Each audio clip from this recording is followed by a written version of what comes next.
आज पहली बार आंखें न होने की तकलीफ हुई है।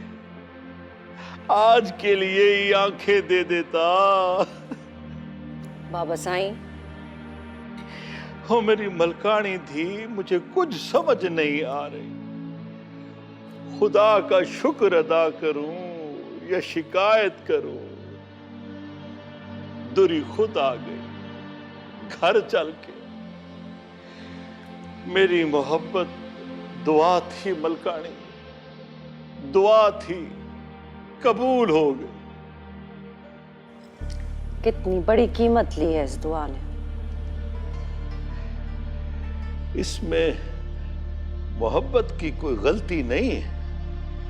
ये जो अब मोहब्बत को रास्ता दिया है, तब तो और भी आसान था। खैर बाबा साईं, मैं जिस काम के लिए सरदारी की गद्दी पे बैठी थी वो अब नहीं हो सकेगा। पता नहीं ये मेरी हार है या सजा।